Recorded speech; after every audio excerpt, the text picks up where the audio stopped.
हम जिस समय की चर्चा कर रहे हैं उस समय बंगाल में बड़ी बुरी दशा, गली गली भैंसे बकरे चढ़ाए जाते थे, खूब मांस खाना, शराब पीना, अत्याचारी का भारी आतंक था उस समय।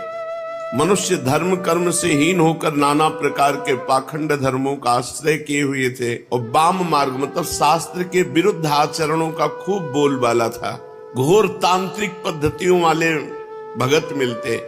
मांस मदिरा मैथुन ये स्वाभाविक सबकी प्रवृत्ति, मांस मदिरा मैथुन सबकी स्वाभाविक। कहीं कहीं मनुष्यों तक की बलि चढ़ाई जाती थी। चतुर्भुज दास जी के चरित्र में आता है कि देखा कि एक नौजवान को रस्सी से बांधे हुए और ढोल नगाड़े बजाते हो, वो चिल्ला रहा, उसके परिवार के लोग चिल्ला रहे। उनका ये क्या है, क्या दंड है, इसका क्या अपराध किया? उनका देवी की बलि चढ़ाया जाएगा। ऐसी कौन देवी है जो अपने पुत्र की बलि पा करके प्रसन्न होती है? और वो तो महान भजनानंदी संत गए, मुरली मनोहर जी उनके ठाकुर जी थे। देवी से कहा कि आज के बाद अगर मतलब मूर्ति निकल करके सिंहासन से बाहर गिरी, आज के बाद अगर किसी भी जीव की यहाँ बलि चढ़वाई तुमने, कंठी बांध दी, देवी को दीक्षा दे दी और देवी ने राजा को जाके पटक दिया रात्रि में और छाती में चढ़ के कहा आज के बाद हमारे यहाँ केवल नारियल और नींबू की बलि चढ़ेगी, अब हम वैष्णव हो गए, चतुर्भुज दास की शिष्या, अब यहाँ कोई। तो पहले नर बलि का भी विधान था, मनुष्य खरीद लिया जाता था और फिर उसको भेंट चढ़ाई जाती थी देवी की। जैसे भागवत में आता है, जड़ भरत जी को बलि के लिए ही तो ले गए थे, काली देवी की बलि के लिए। तो ऐसे ही बंगाल में भैंसे बकरे और मनुष्य तक की बलि चढ़ती थी। जब ये लिखा है उस समय की बात, ऐसी घटना सुनने में आ जाती है। लोग अपने हाथ में तलवार लेकर के पशुओं की खोपड़ी काटते और देवी को प्रसन्न करना चाहते। वैष्णव धर्म शुद्ध क्या है तो किसी को पता ही नहीं था। ऐसे देश में परम पवित्र प्रेम की धारा बहा दी महाप्रभु चैतन्य देव ने। अगर कोई विद्वान होता था तो वाद विवाद के लिए तार्किक प्रवृत्ति, विद्या का मुख्य प्रयोजन दूसरे को परास्त करना, भगवान का नाम जप करना, कीर्तन करना, ये मूर्खता समझी जाती थी। इतना सब होने पर भी छुआछूत का बड़ा प्रभाव, छोटे बड़ेपन का भूत सबके ऊपर सवार रहता। ये नीच जाति है, उत्तम जाति। अगर कहीं उत्तम जाति वाला छोटे जाति पुरुष को छू ले तो उसे धर्म भ्रष्ट माना जाता था। 52-53% मुसलमान बंगाल में उस समय थे जिस समय चरित्र लिखा गया। बंगाल में ब्राह्मण, वैद्य, कायस्थ ये 3 ही जाति शिक्षित और कुलीन समझी जाती थी। उस समय कायस्थों में विद्या का खूब प्रचार प्रसार था। राजकाजों में भी उनकी बुद्धि बड़ी तीक्ष्ण थी। आचार विचार में भी वो हिंदुओं की कोई परवाह नहीं करते थे। वे मुसलमानों के नाम से ही ब्राह्मणों की भांति दूर नहीं भागते थे। उनका खान पान आचार व्यवहार मुसलमानों से मिल जाता था। इसलिए बंगाल में अधिकांश जमींदार, ताल्लुकेदार और राजा ये कायस्थ ही होते थे। राज शक्ति और शासन शक्ति हाथ में होने के कारण बहुत से विद्वान ब्राह्मण भी उनके दरबार में रहते थे। मुख से चाहे उन्हें कुछ भी कहें, उन्हें शास्त्रों का अध्ययन कराते, दान प्रतिग्रह उनसे लेते, श्राद्ध यज्ञ यागादि कार्य भी ब्राह्मण लोग कराते ही थे। इस प्रकार छात्र धर्म उस समय बंगाल में कायस्थों में ही था। कायस्थों में संस्कृत के बड़े बड़े ऊंचे विद्वान उस समय मौजूद थे।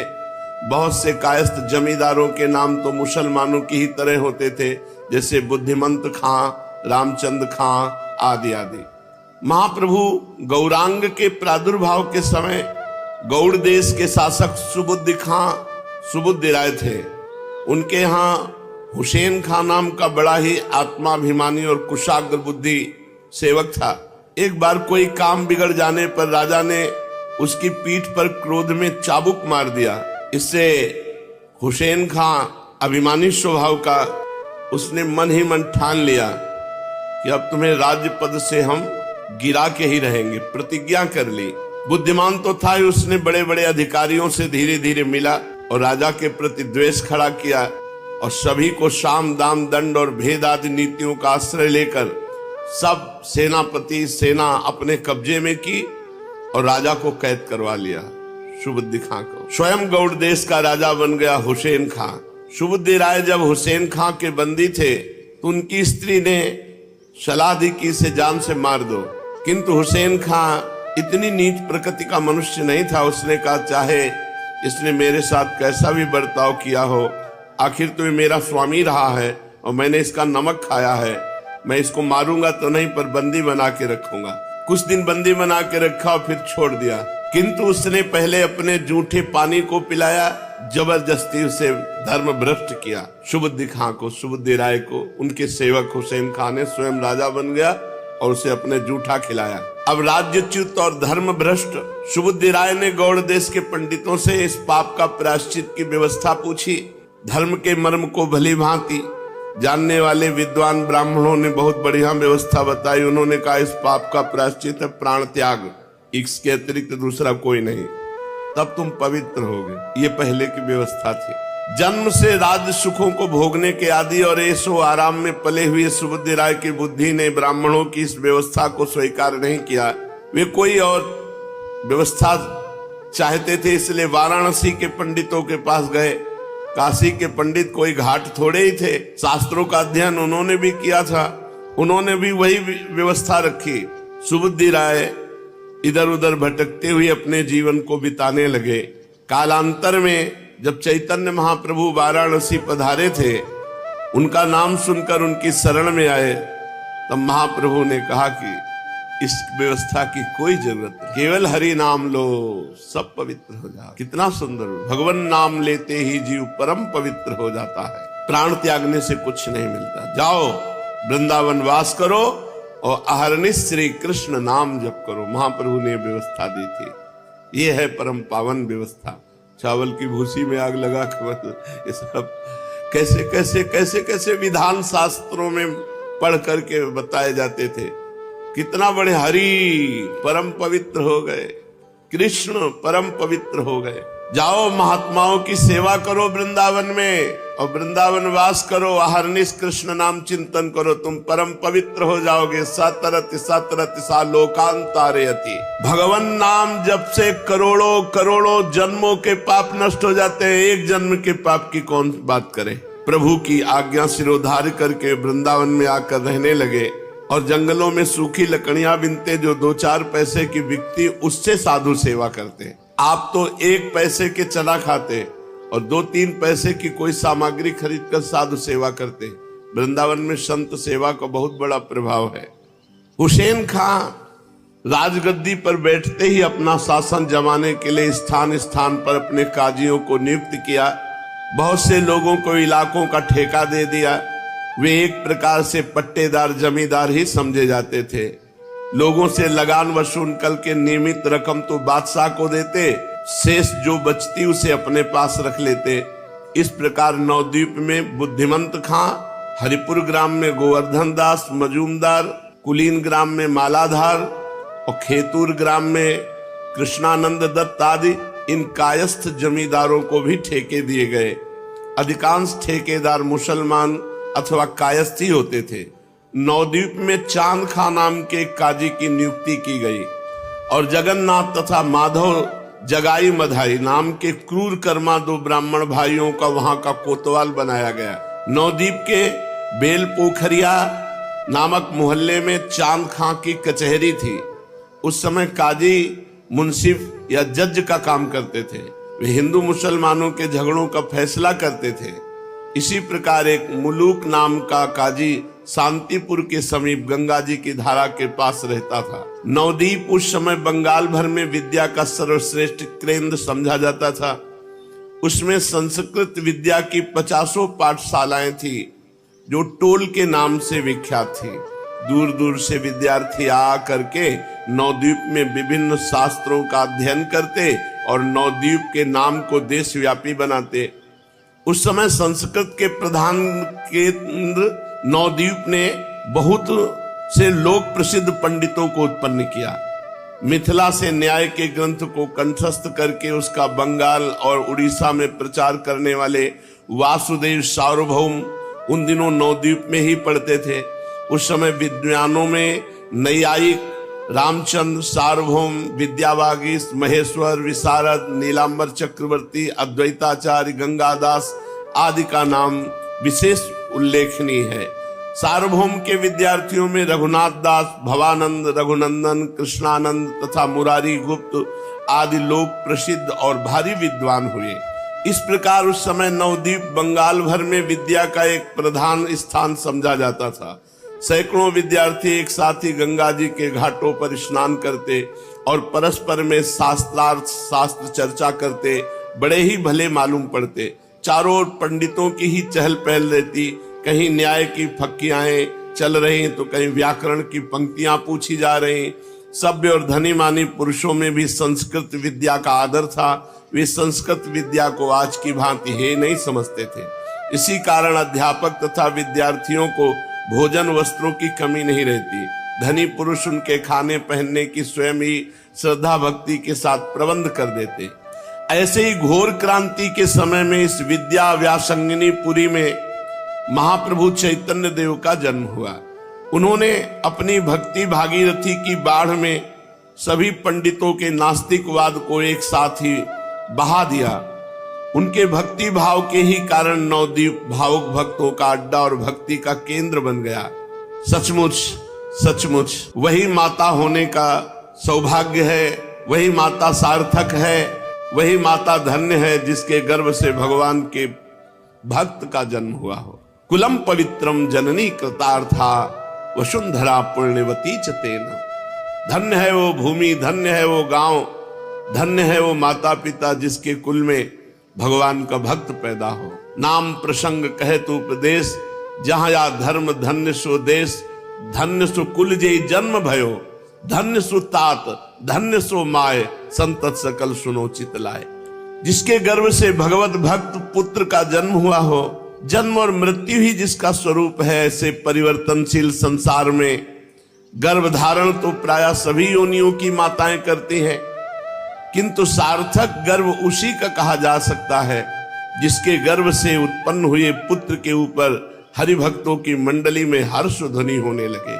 जिसके दर्शन मात्र से भक्तों के शरीर में स्तंभ, स्वेद, रोमांच और स्वर भंगादि सात्विक भावों का उदय आप से आप होने लगे। अथवा जिसके ऊपर विद्वान तथा सूरवीरों की सभा में सभी लोगों की समान भाव से उसी के ऊपर दृष्टि पड़े। धन्य है वो माँ जो ऐसे वीर महाभागवत को जन्म देती है। पुत्रवती ज्योति जग सोई, वही पुत्रवती जिसका पुत्र भगवान का भक्त हुआ। असल में वही पुत्र कहलाने योग्य है। गर्भ धारण करने वाली वही सच्ची माता है। वैसे तो सुकरी कुकरी भी साल में 10-10, 20-20 बच्चे पैदा करती हैं। गर्भ धारण करना उसका धन्य है जिसके गर्भ से भगवान का भक्त पैदा हो। जननी जने तो भक्त जन याद आता या सूर, ना ही तो जननी बांझ रहे क्यों खोवे है नूर। ऐसी परम पवित्र माता का नाम सची महाप्रभु चैतन्य देव की भाग्यवती सची माता ने ही यथार्थ में माता शब्द को सार्थक बनाया। जिसके गर्भ से विश्व रूप आज वो ऐसे भी उत्सव मनाया जाता है महाप्रभु चैतन्य देव के प्राकट्य का। अपना क्रम से आ ही गए भगवत कृपा से। आज उत्सव मनाया जाता है।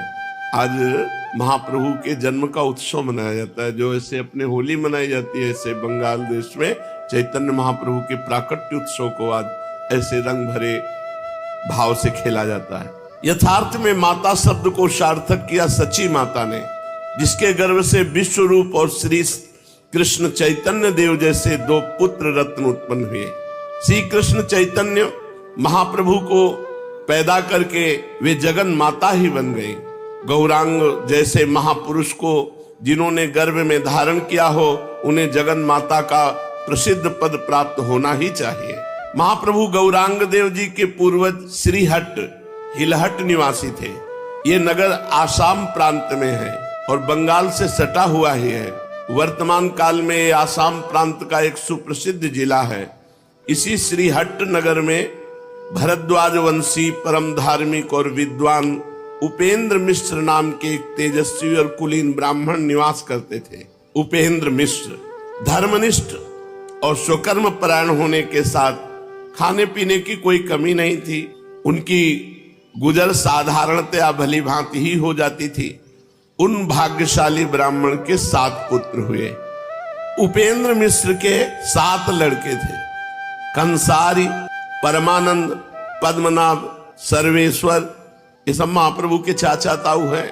जगन्नाथ, जनार्दन, त्रैलोक्यनाथ। इनमें पंडित जगन्नाथ मिश्र को ही गौरांग महाप्रभु के पूज्य पिता होने का जग दुर्लभ सुयश प्राप्त हुआ। जगन्नाथ मिश्र, इनके बाबा का नाम उपेंद्र मिश्र।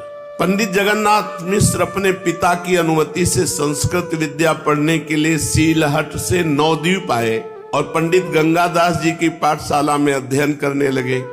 इनकी बुद्धि कुशाग्र थी, पढ़ने लिखने में तेज थे, इसलिए अल्पकाल ही में इन्होंने काव्य शास्त्रों का विधिवत अध्ययन करके पाठशाला से पुरंदर की पदवी प्राप्त कर ली।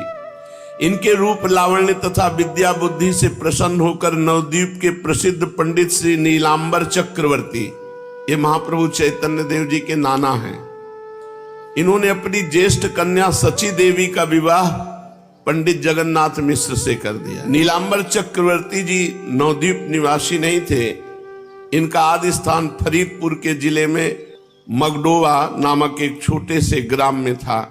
ये भी विद्या अध्ययन के निमित्त नवद्वीप आए थे, पढ़ लिख करके फिर यहीं रह गए, बेल पुकुरिया में काजीपाड़ा के समीप। इनके यज्ञेश्वर और हिरण्य 2 पुत्र और 2 कन्याएं थी। छोटी कन्या का विवाह श्री चंद्रशेखर आचार्य रत्न के साथ हुआ था और बड़ी कन्या सची देवी का पंडित जगन्नाथ मिश्र के साथ विवाह हुआ। नीलांबर चक्रवर्ती जी की 2 पुत्रियां। रूपवती और कुलवती पत्नी को पाकर जगन्नाथ मिश्र जी परम संतुष्ट हुए और फिर सिलहट न जाकर के वहीं मायापुर में घर बनाकर रहने लगे। मायापुर में और भी बहुत से सिलहट निवासी ब्राह्मण रहते थे, पंडित जगन्नाथ मिश्र भी वहीं रहने लगे। मायापुर ये नवद्वीप का एक मोहल्ला है। आजकल जो नगर नवद्वीप के नाम से प्रसिद्ध है वह तो उस समय कुलिया नामक ग्राम था। पुराना नवद्वीप तो कुलिया के सामने गंगा जी के उस पार पूर्व किनारों पर अवस्थित था, जो आजकल बामन पुकर नाम से पुकारा जाता है। कहा जाता है कि प्राचीन नवद्वीप की परिधि 16 कोश की थी। उसमें अंतः द्वीप, सीमंत द्वीप, ग्रोद्रुम द्वीप, मध्य द्वीप, कोल द्वीप, ऋतु द्वीप, जन्हू द्वीप, मोदत द्वीप और रुद्र द्वीप, ये 9 द्वीप थे। इन 9 को मिलाकर के ही 9 द्वीप कहते हैं। मायापुर जहां पर पंडित जगन्नाथ मिश्र रहते थे वो मध्य द्वीप के अंतर्गत था। अब उस स्थान का पता भी नहीं है कि कहां गया। भगवती भागीरथी के गर्भ में वे सभी प्राचीन स्थान विलीन हो गए, केवल महाप्रभु की कीर्ति के साथ उनके नाम मात्र ही शेष रह गए हैं। पंडित जगन्नाथ मिश्र अपनी सर्वगुण संपन्ना पत्नी के साथ सुखपूर्वक नवद्वीप में रहने लगे। सची देवी के गर्भ से एक एक करके 8 कन्याओं का जन्म हुआ और वे अकाल में ही काल कवलित हो गई। 8 में से एको कन्याएं नहीं बची।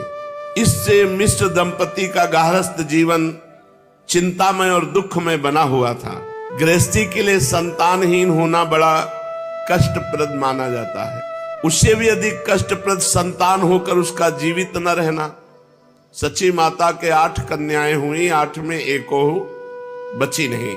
ये दंपति श्री जगन्नाथ मिश्र जी सची माता दुखी रहने लगे, लेकिन थोड़े दिन के ही अनंतर में गर्भ रहा। फिर तो सची देवी के गर्भ से एक पुत्र रत्न उत्पन्न हुआ जिसका नाम मिश्र जी ने विश्वरूप रखा है, चैतन्य महाप्रभु के बड़े भाई के रूप में।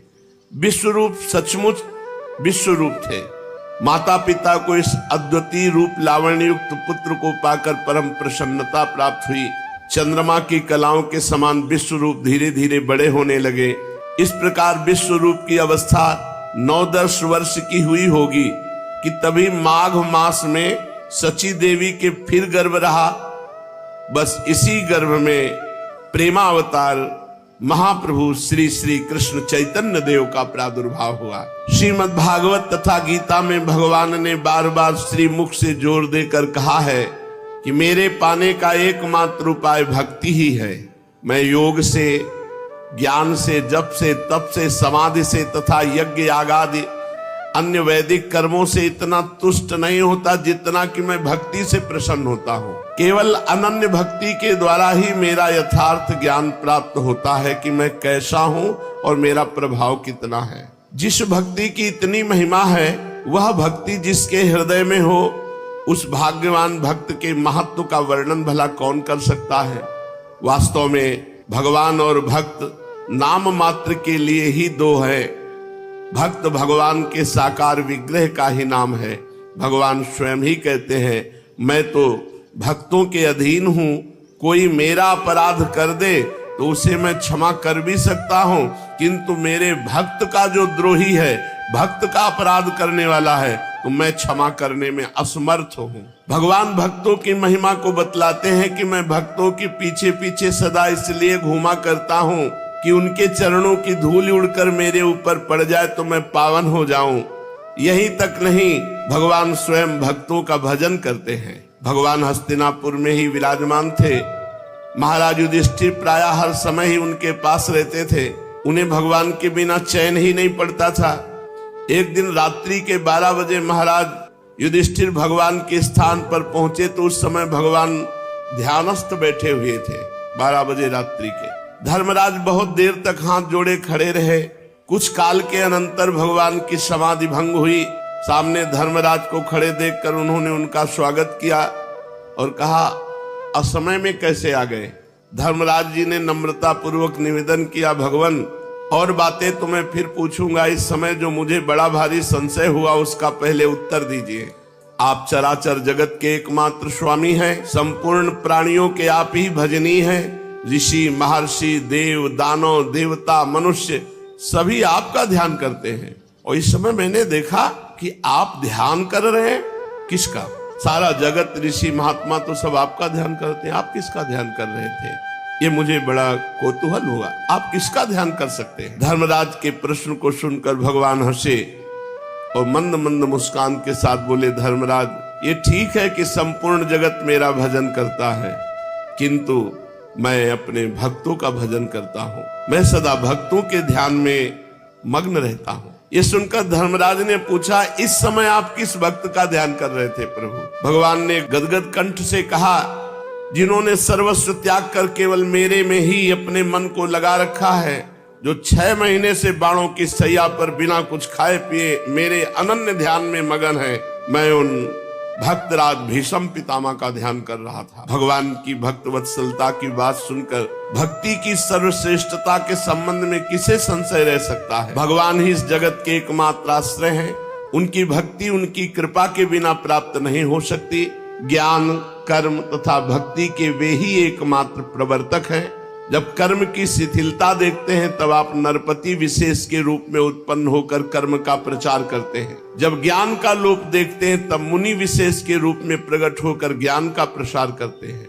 और जब भक्ति को नष्ट होते देखते हैं तब भक्त विशेष का रूप धारण करके भक्ति की महिमा बढ़ाते हैं। उन्हें स्वयं कुछ भी कर्तव्य नहीं होता, क्योंकि वो स्वयं परिपूर्ण स्वरूप है। लोक कल्याण के निमित्त वे स्वयं आचरण करके लोगों को शिक्षा देते हैं। भगवान के लिए कोई बात सहसा या अकस्मात नहीं है। जिस प्रकार नाटक का एक अभिनय देखने के अनंतर हम प्रतीक्षा करते रहते हैं कि देखें अब क्या होगा, इतने में ही रंगमंच पर सहसा दूसरे नए पात्रों को देखकर हम चकित हो जाते हैं।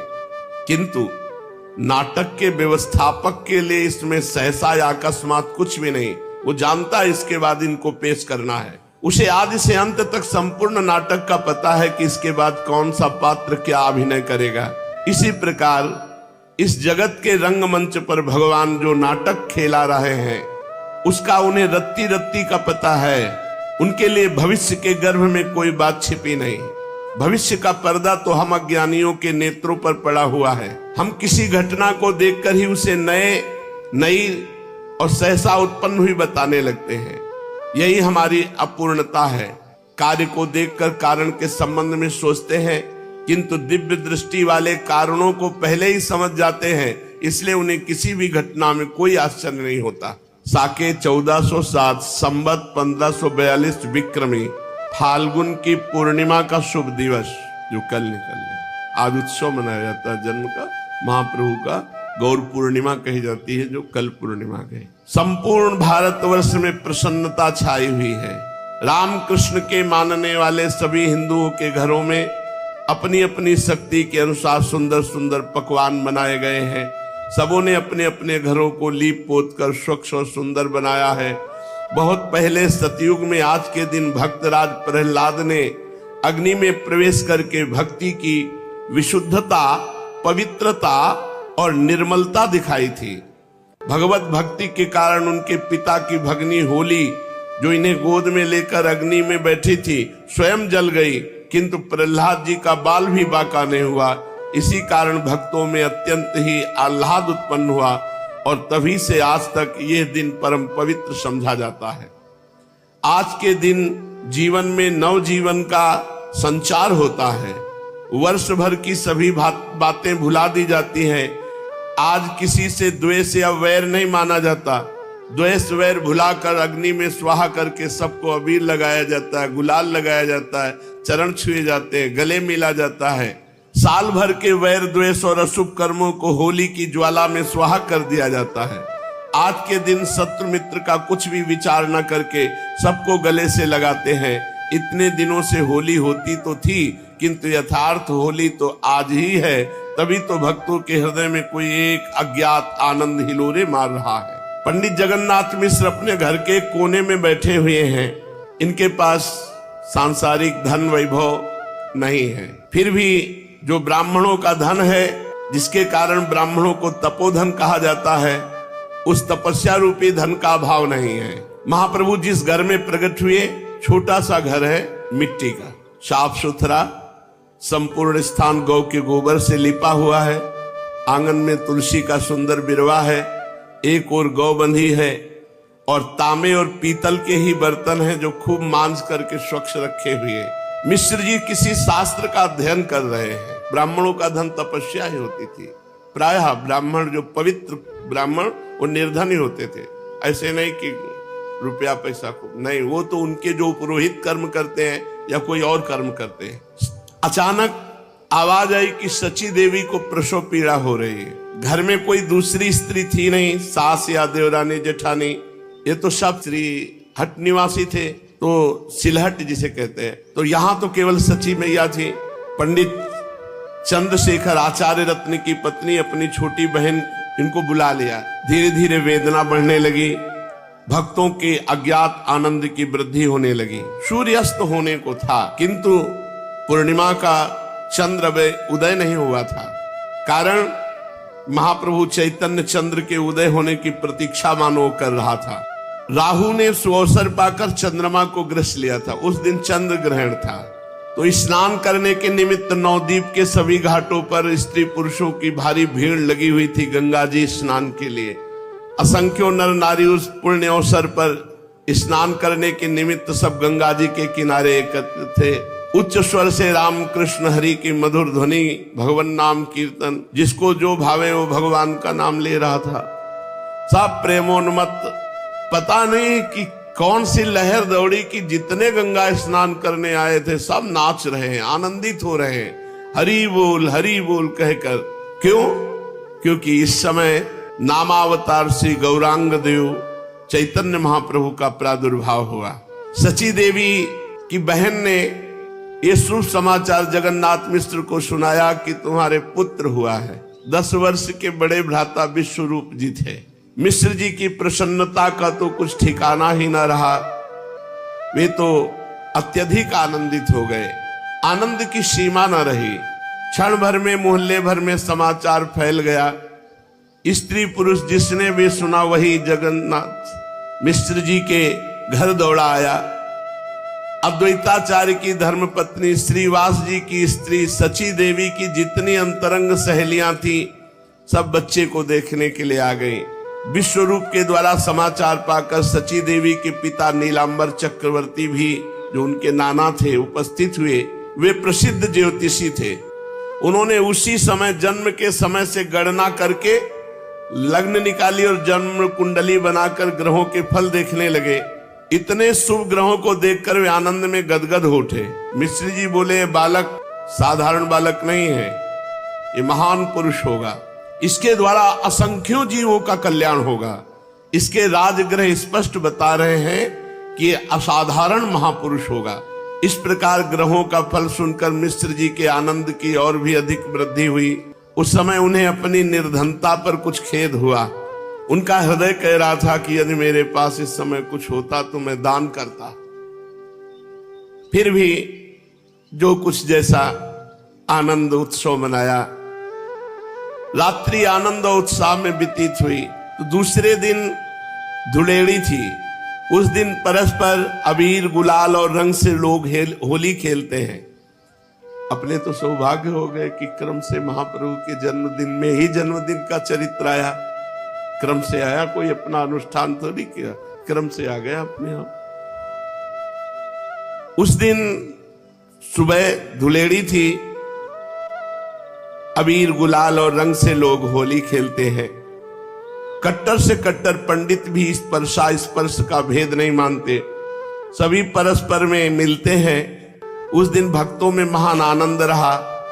एक दूसरे पर उत्साह के साथ रंग गुलाल दधी हल्दी डाल रहे, मानो नंदोत्सव मनाया जा रहा हो।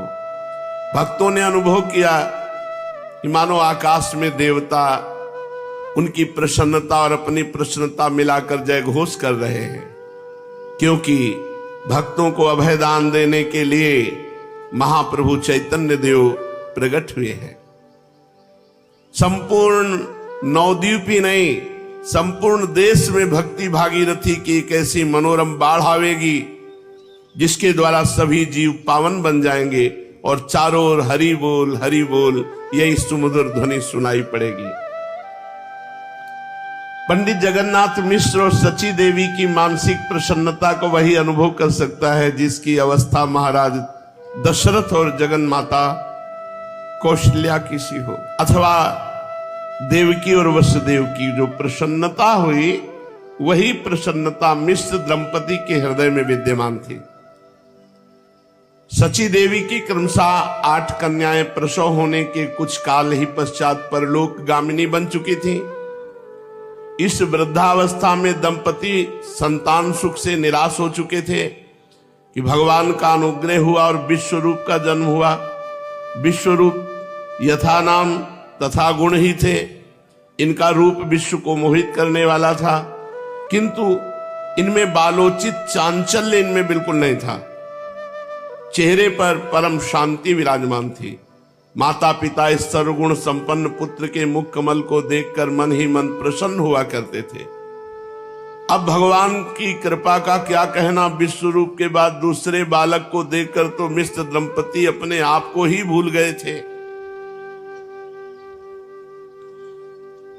सब बालक 9 महीने या अधिक से अधिक 10 महीने गर्भ में रहते हैं, किंतु गौरांग महाप्रभु 13 महीने गर्भ में रहे। 13 महीने। 7 महीने में भी बहुत से बच्चे होते हैं और प्रायः वो जीवित भी रहते हैं, किंतु वे बहुधा क्षीणकाय होते हैं। बात यह कि 6 महीने में गर्भ के बच्चे के सब अवयव बनकर ठीक होते हैं। 7वें महीने में जाकर उसमें जीवन का संचार प्रतीत होता है। जीवन का संचार होते ही बच्चा गर्भ से बाहर होने का प्रयत्न करता है। जो माताएं कमजोर होती उनका प्रसव 7 ही महीनों में हो जाता है, किंतु बहुधा 7वें महीने में बच्चे का प्रयत्न निर्बल होने के कारण असफल ही होता है। बाहर निकलने के प्रयत्न में बालक बेहोश हो जाता है और वो बेहोशी 2 महीने में जाकर ठीक होती है। जो बच्चे 8 महीनों में हो जाते हैं वे बचते ही नहीं, क्योंकि एक तो पहली बेहोशी और दूसरी प्रसव की बेहोशी, इसलिए कमजोर बालक उसे सह नहीं सकते।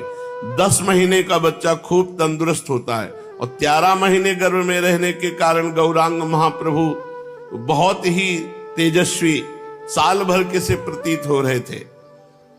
इनका शरीर खूब मजबूत, अंग भी अवयव सुगठित सुंदर थे और गोरे थे। तपाए हुए स्वर्ण की भांति इनके शरीर का वर्ण था। छोटी छोटी दोनों भुजाएं खूब उतार चढ़ाव की थी। हाथ की उंगली कोमल रक्त वर्ण की बड़ी सुहावनी प्रतीत होती थी। छोटे छोटे गुदगुदे पैर, मांस से छिपे हुए सुंदर टखने, सुंदर गोल गोल पिंडलियां और मनोहर उरुद्वय। छोटे कमल के समान सुंदर मुख, बड़ी बड़ी आंखें, सुंदर पैनी नासिका बड़ी ही भली मालूम पड़ती थी। गर्भ के सभी बालकों के इतने मुलायम बाल होते हैं कि वे रेशम के लच्छों को भी मात करते हैं, किंतु गौरांग के बाल तो अपेक्षाकृत अन्य बालकों के बालों से बहुत बड़े थे। काले काले सुंदर घुंघराले बालों से उस सुचारू मुख की शोभा बड़ी, मानो किसी अधिक रसमय कमल के ऊपर बहुत से भौरे आकर स्वेच्छा पूर्वक रसपान कर रहे हों।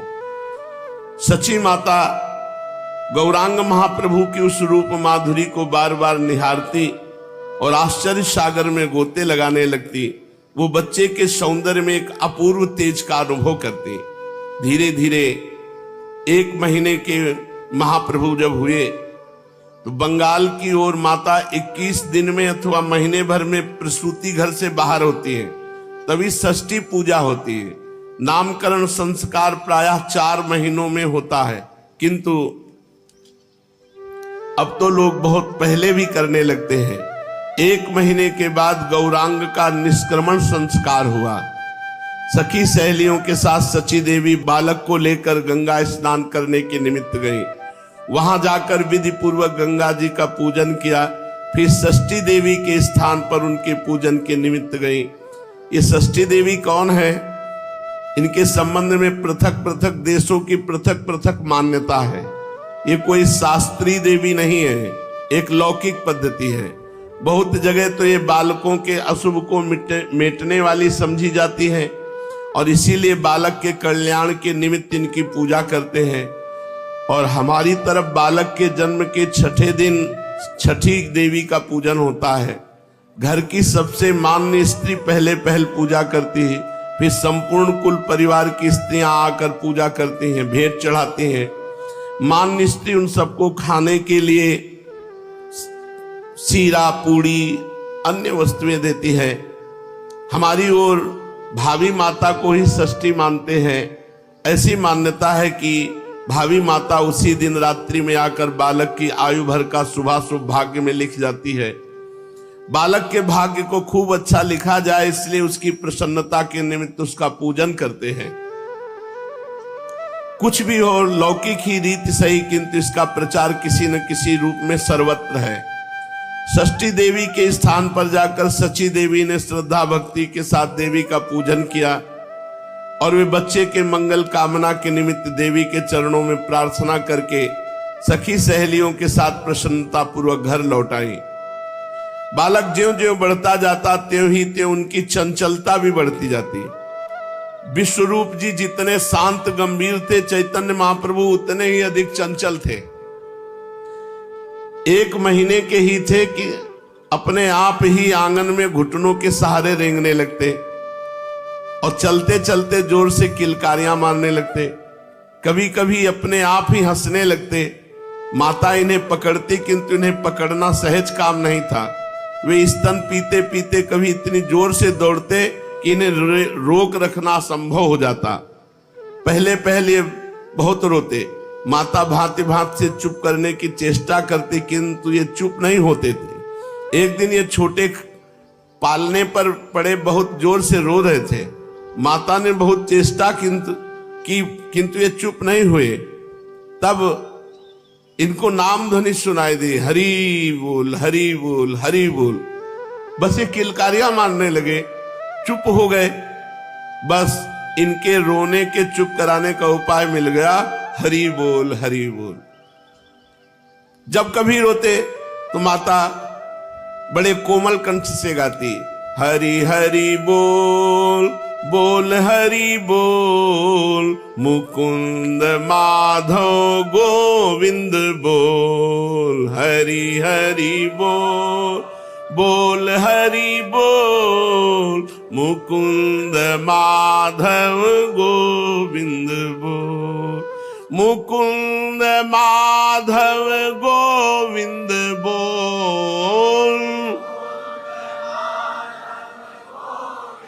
बोल हरि हरि बोल बोल हरि बोल, मुकुंद माधव गोविंद बोल, हरि हरि बोल बोल हरि बोल।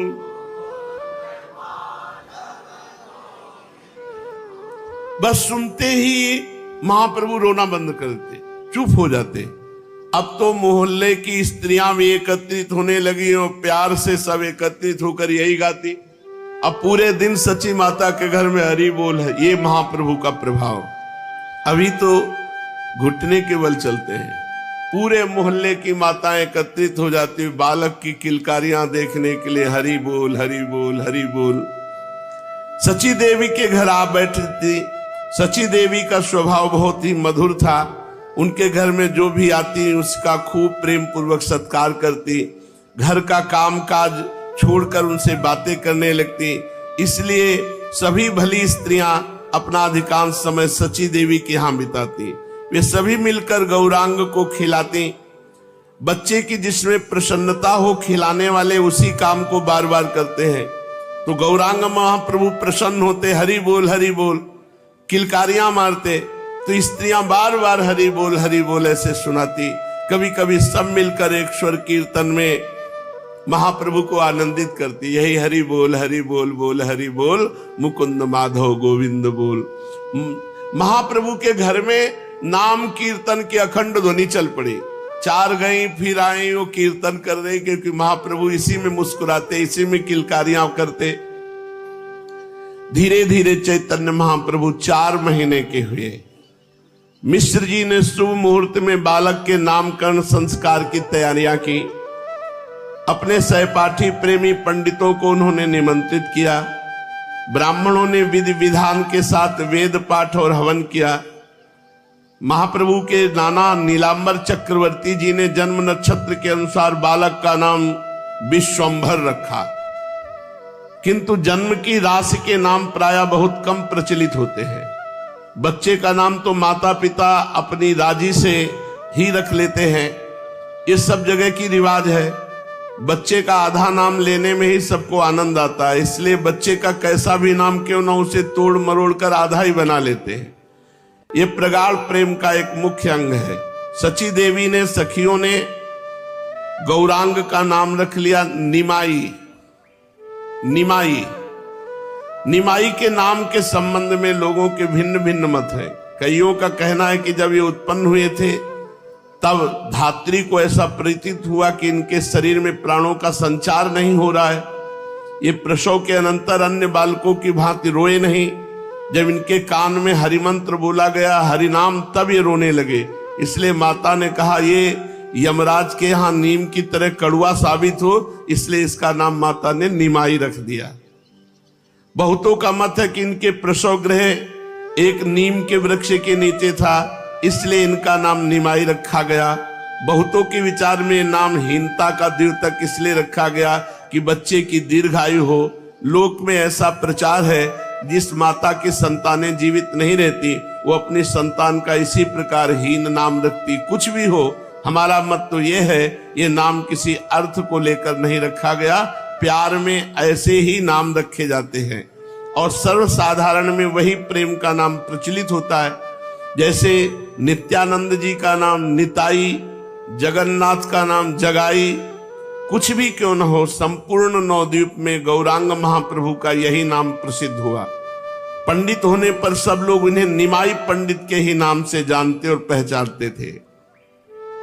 नाम संस्कार के अनंतर पिता ने इनके स्वभाव की परीक्षा करने के लिए इनके सामने रुपया, पैसा, अन्न, वस्त्र, द्रव्य, शस्त्र और पुस्तकें रख दी और बड़े प्रेम से बोले, बेटा इनमें से किसी चीज को उठा लो। प्रायः बालक चमकीली चीजों को सबसे पहले पसंद करते हैं, किंतु ये स्वभाव तो सर्वसाधारण लौकिक बालकों का होता है। महाप्रभु तो अलौकिक थे। झट इन्होंने सबसे पहले श्रीमद् भागवत के ग्रंथ पर हाथ रख दिया। सभी को बड़ी प्रसन्नता हुई। सबने एक स्वर में कहा, निमाई बड़ा भारी पंडित होगा, होनहार बिरवान के होत चीकने पात, इसीलिए गौरांग ने धरा ग्रंथ पर हाथ। ओत प्रोत परिप्लावित